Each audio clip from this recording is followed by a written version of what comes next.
ఆంధ్రప్రదేశ్ రాష్ట్రంలో టీడీపీ కూటమి ప్రభుత్వం ఏర్పడిన తర్వాత ఏపీలో నెగ్ గేమ్ కొనసాగుతుంది. చంద్రబాబు అధికారంలోకి వచ్చిన తర్వాత వైఎస్ఆర్ కాంగ్రెస్ ప్రభుత్వ హయాంలో పెట్టిన పథకాల పేర్లను మళ్లీ మారుస్తున్నారు. టీడీపీ వర్సెస్ వైసీపీ అన్నట్టుగా ఏపీ పథకాలపై కొనసాగుతున్న నెగ్ గేమ్ ప్రస్తుతం ఏపీలో హాట్ టాపిక్ గా మారింది. 2019 ఎన్నికల్లో ఏపీలో చంద్రబాబు పాలన పోయి జగన్ పాలన వచ్చిన తర్వాత జగన్ పథకాలపై తన మార్కు ఉండేలా పేరు మార్పు చేశారు. చంద్రబాబు పేరు ఎక్కడా వినపడకూడదని నిర్ణయం తీసుకుని జగనన్న విద్యా దీవెన, జగనన్న వసతి దీవెన, వైఎస్ఆర్ కళ్యాణమస్తు, వైఎస్ఆర్ విద్యోన్నతి, జగనన్న విదేశీ విద్యా దీవెన, వైఎస్ఆర్ ఆరోగ్యశ్రీ ఇలా ప్రభుత్వ పథకాలకు వైఎస్ఆర్ పేరు, జగన్ పేరు పెట్టుకున్నారు.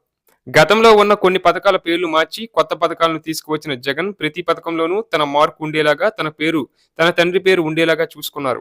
మొదటి నుంచి పథకాల పేర్లు మార్పుపై జగన్ వ్యవహార శైలిని వ్యతిరేకించిన చంద్రబాబు మళ్లీ ఇప్పుడు అధికారంలోకి వచ్చిన తర్వాత గతంలో ఉన్న పథకాల పేర్లను మళ్లీ యథావిధిగా మార్చేశారు. అంతకుముందు టీడీపీ హయాంలో ఉన్న పేర్లనే మళ్లీ మార్పు చేశారు. వైఎస్ఆర్ కళ్యాణమస్తు పేరును చంద్రన్న పెళ్లి కానుకగా, వైఎస్ఆర్ విద్యా దీవెన పథకానికి ఎన్టీఆర్ విద్యోన్నతిగా, జగనన్న విదేశీ విద్యా దీవెన పథకానికి అంబేద్కర్ ఓవర్సీస్ విద్యా దీవెనగా, అమ్మబడి పథకాన్ని తల్లికి వందనంగా, వైఎస్ఆర్ ఆరోగ్యశ్రీని డాక్టర్ ఎన్టీఆర్ వైద్య సేవగా పేర్లు మార్చారు. ఆంధ్రప్రదేశ్ రాష్ట్రంలో పథకాలపై అటు జగన్ ఇటు చంద్రబాబు ఆడుతున్న నెగ్ గేమ్ పై ఆసక్తికర చర్చ జరుగుతుంది.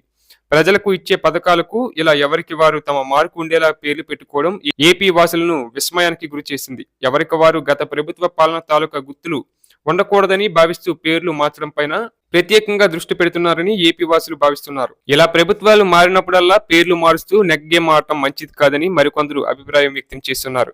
అసలు పాలన సాగించే వారి పేరు మీద పథకాలు పెట్టకుండా చూడాలని, పథకాలను కూడా రాజకీయ చదరంగంలో పావులుగా మార్చడం మంచిది కాదంటున్నారు. జగన్, చంద్రబాబు పేర్లు వైఎస్, చంద్రబాబు, నారా, జగన్ అంటే ఎలా ఉంటుందో ఊరికే పథకాల పేర్లు మారిస్తే అలాగే ఉంటుందంటున్నారు ఏపీ ప్రజలు.